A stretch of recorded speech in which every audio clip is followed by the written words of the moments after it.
মুসা কেমন করে বের হলো, মুসা কি হলো, পুড়লো না জ্বললো না কি হলো, পুলিশ কেমন কি হলো, তার আগে একটা কথা বলে দিই। ঘটনাটা আপনারা শুনবেন তো, শুনবেন কিনা, মুসাকে বের করবেন কিনা আগুন থেকে, পুলিশ কি করলো ভিতরে, তার আগে একটা কথা বলে দিই আপনাকে, ইনশাআল্লাহ আপনাকে শোনাবো। একজন লোক মরুভূমিতে চলে যাচ্ছে, কোন জায়গায় সফরে যাচ্ছে, সফরে যেতে যেতে যেতে যেতে হঠাৎ করে উপরে দেখছে তো কালো ঘন হয়ে মেঘ উঠে গেছে, কালো আর ঘন হয়ে মেঘ উঠে গেছে, চারিদিক অন্ধকার, রাতের মতো অন্ধকার হয়ে গেল, রাতের মতো অন্ধকার। আর ইতিমধ্যে তখন আকাশ থেকে একটা আওয়াজ শুনছে, আকাশ থেকে একটা আওয়াজ শুনছে, শব্দ শুনছে। আর দেনেওয়ালা আওয়াজ করনেওয়ালা, শব্দটা শব্দ দেনেওয়ালা কে? আল্লাহ। সকলে জোরে বলেন কে? আল্লাহ।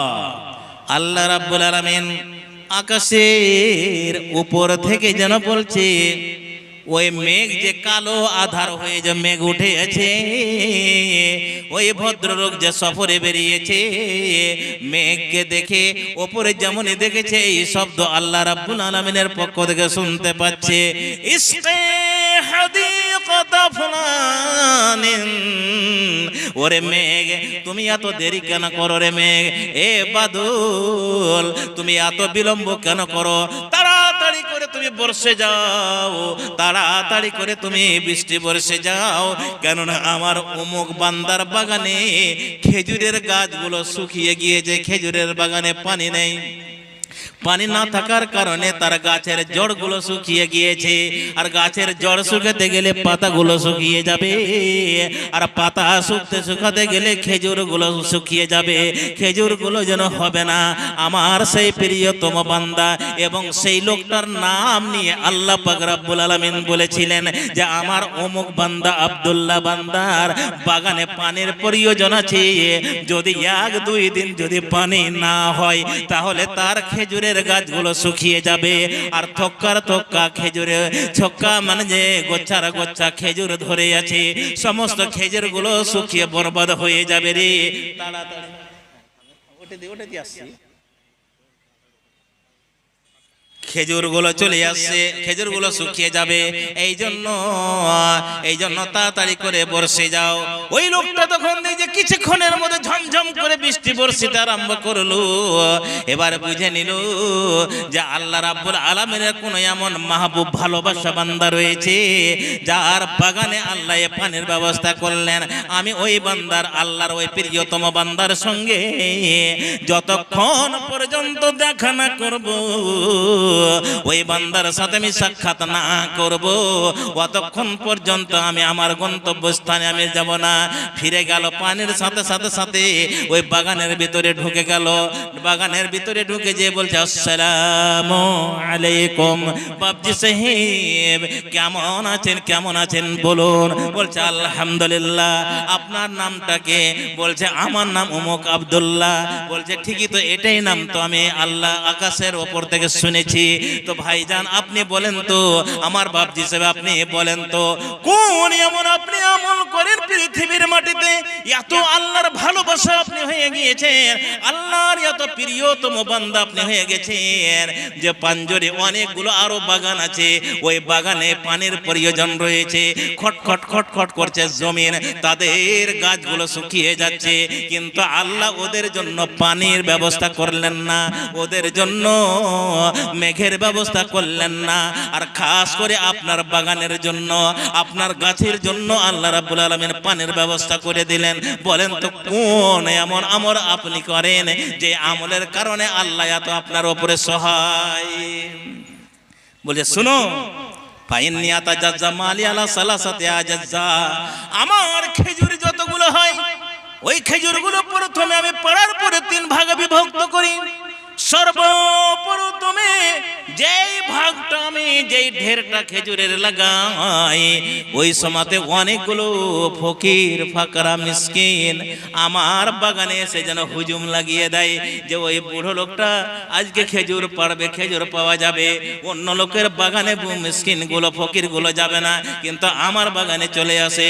সর্বপ্রথমে আমি আমার ওই প্রথম ঢের থেকে আমি ওই ফকির মিসকিন গুলোকে ওই খেজুর গুলোকে বিতরণ করে দিই। দ্বিতীয় নম্বরে আমি আমার বাড়িতে ভরণ পোষণের জন্য রেখে দিই। তৃতীয় নম্বরের অংশটা এই বাগানের খরচের জন্য রেখে দিই। তখন সেই লোকটা বলছে সুবহানাল্লাহ, বুঝে গিয়েছে আর বলতে হবে না। আপনি যে আল্লাহর রাহে দান করেন, আল্লাহ রাব্বুল আলামিনের রাস্তাতে দান করেন, এই জন্য আল্লাহ পাক রাব্বুল আলামিন আলা আকাশ থেকে আপনার পানি ব্যবস্থা করে দিয়েছেন। ভাইজান, আজকে কেন আপনি এত পেরেশান হবেন? আরে ধান শুকিয়ে গেল, আরে মাকড় শুকিয়ে গেল, পানি দিতে হবে, পানি না হলে তো মরে যাবে, পানি না হলে তো শুকিয়ে যাবে। নামাজ পড়েন, রোজা রাখেন, আর সবচেয়ে বড় কথা দান করেন। ওই লোকটা দান করার কারণে তার বাগানে আল্লাহ পানির ব্যবস্থা, যে সময় পানি হওয়ার কথা নয়, বৃষ্টির কোনো কথাই ছিল না, কিন্তু আল্লাহ আকাশ থেকে তার জন্য খাস করে বৃষ্টি দান করলেন। এটা কোনো কি আমি সোনা ভানের কাহিনী বলছি না, জুলাইখা খায়রুল হাসানের কিতাব থেকে বলছি, একেবারে সত্য হাদিস, সহি হাদিস বলছি। আপনাকে মানাটা উচিত, আপনাকে বিবেক থেকে এই চিন্তা ভাবনা করাটা উচিত। আপনারা আমরা ওই মুসলমান না, ইমানের ফরক। আসেন তো ভাই, সর্বপ্রথমে আজকে মাদ্রাসার নাম কি বলবি? মহেশপুর বাহরুল উলুম মাদ্রাসা, মহেশপুর বাহরুল উলুম জুনিয়র মাদ্রাসা, মহেশপুর বাহরুল উলুম জুনিয়র মাদ্রাসা। মাশাআল্লাহ, অনেক দিন থেকে মাদ্রাসা চলছে। আমি যখন ফতেপুরে পড়াতাম, তারপরে চলে গেলাম মালদা থেকে এখন চলে এসে আবার কিষানগঞ্জ। তো ফতেপুর থাকাকালীন আপনাদের এখানে আসতাম, এই মাদ্রাসা ঘোরাফেরা করতাম। মাশাআল্লাহ, খুব ভালো চলতো, এখনো ভালো চলছে। মাশাআল্লাহ, দেখে আমি খুব খুশি হলাম। এই মাদ্রাসাকে জিন্দা রাখতে হবে, কায়েম রাখতে হবে। মহেশপুরের লোককে আমি ধন্যবাদ জানাই, এলাকার লোককে ধন্যবাদ জানাই। আসেন, আপনার খেতি বাড়ি আল্লাহ করবে। আপনার কোনোদিন মাকই, এই যে দেখেন বৃষ্টি হলো, আলু মরে গেল। আর একটা কথা বলবো, বলে মুলিসে তুমি বড়াই করছো নাকি? বড়াই নয়, আমি 1 বিঘা আলু লাগিয়েছি। 1 বিঘা আলু লাগিয়েছি। তো আলু লাগার তারপর দিন বৃষ্টি হলো না, বৃষ্টি হয়ে একবারে ডুবে গেল। আমার পাশে অনেক লোক আলু লাগিয়েছে, সবারই আলু সরে গেছে। যখন বৃষ্টি হয় তখন সব বলছে কি যায়, কতগুলা লোক বলছে কি যে আলু গালা লাগালে আমার আল্লাহ মেঘ দিয়ে দিলে সব বরবাদ হয়ে যায়। না, আল্লাহর শুকরিয়া মানাও। আর যখন বৃষ্টি হয় তখন আল্লাহর কাছে দোয়া করতে হয়, ওই সময় আল্লাহ দোয়া কবুল করে। তখন আমি দোয়া করেছিলাম, আল্লাহ এই বৃষ্টিকে তুমি আমার জন্য রহমত বানিয়ে দাও, এই বৃষ্টিকে আমার জন্য কল্যাণ বানিয়ে দাও, এই বৃষ্টিকে আমার জন্য খায়র ও বরকতের মাধ্যম বানিয়ে দাও। এই বৃষ্টিতে ক্ষয়ক্ষতি যেন আমার না হয়। আল্লাহ ফসল লাগিয়েছি, ফসল যেন কোনো নষ্ট না হয়। অবশ্যই আল্লাহর কাছে আমি এই দোয়া করেছি, আর আল্লাহ দোয়া কবুল করেছে। একটাও আলু বরবাদ হয় না, আর অন্যান্য ভুঁইয়ের আলু সব পচে সড়ে শেষ হয়ে গিয়েছে। আল্লাহ দোয়া কবুল করেছে। এই জন্য বৃষ্টির সময় দোয়া কবুল হয়। বৃষ্টি যখন হবে তখন দোয়া করবেন, আর দেখেন আল্লাহর উপরে ভরসা করবেন, আল্লাহর রাহে দান করবেন, ইনশাআল্লাহ আপনার ফসলকে আল্লাহ বাঁচিয়ে দিবে। আসেন তো মাদ্রাসা, মহেশপুর বাহরুল উলুম জুনিয়র মাদ্রাসার জন্য সর্বপ্রথমে কোন এমন আমার ভাই আছেন, কোন আমার বন্ধু আছেন, কোন আমার বাপজি সাহেব আছেন, কোন আমার ভাই আছেন, প্রথমে 5,000 টাকা দেবেন। 5,000 টাকা, 5,000 টাকা দেবেন। তাড়াতাড়ি করে আসুন। 5,000 টাকা কোন এমন ভাইজান আছেন, আপনার খেতি বাড়ি যত আছে আল্লাহ দেখশন করবে। আপনি শুধু মেহনত করে যান, ইনশাআল্লাহ বরবাদ হবে না।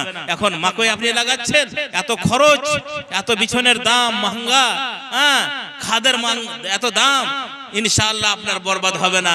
একজন লোক 18 বিঘা মাকই করেছিল, আর যখন 18 বিঘা মাকই লাগিয়েছিল, আর যেদিন মাকই পাকবে তার কিছুদিন আগে এমন ভাবে সুপার সাইক্লোন আসলো, মাকই সমস্ত ধ্বংস হয়ে গেল। লোকটা বাড়িতে বসে বসে কান্না করছে, সুবহানাল্লাহ, কর্জা করে মাকই লাগিয়েছিলাম, কর্জা আদায় করবো কেমন করে? ভাই আমার, এই জন্য আপনাকে বলছে আসেন ৫,০০০ টাকা আপনার ক্ষেতের নামে, আপনার ক্ষেতের নামে, নিজের নামে, যারা মারা গেছে আপনার মা বাপ আত্মীয় স্বজন যারা মারা গিয়েছে ৫,০০০ নাকি বাবজি কত আছে শুনেন হাই সাহেব, শুনেন একটু শুনেন।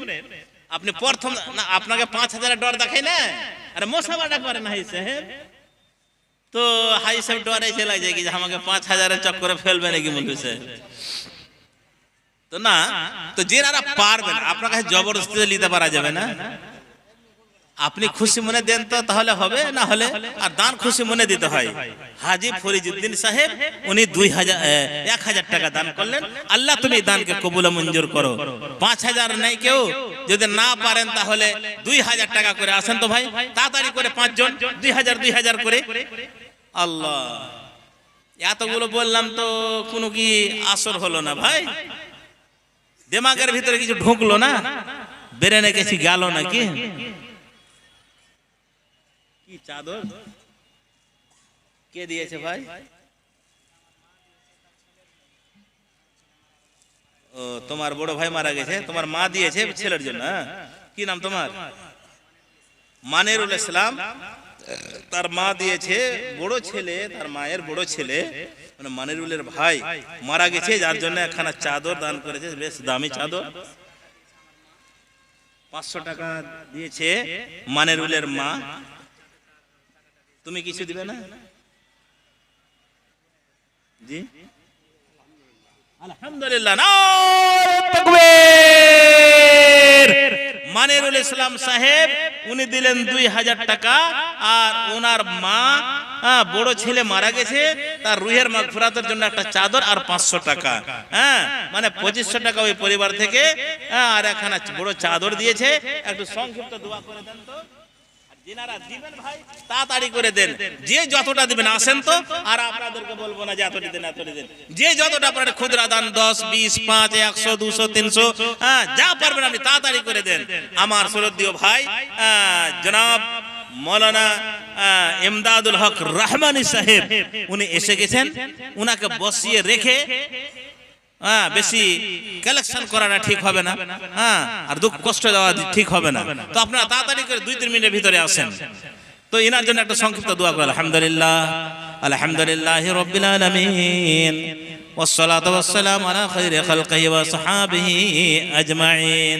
হে দয়াময় রহিম রহমান, আমার ভাই মনিরুল ইসলাম সাহেব ওনার মা একখানা বড় চাদর দান করেছে এবং ৫০০ টাকা দান করেছে। ওনার বড় ছেলে মারা গিয়েছে, কবরবাসী হয়ে গিয়েছে, রব্বুল আলামিন জানেন না কি অবস্থায় রয়েছে।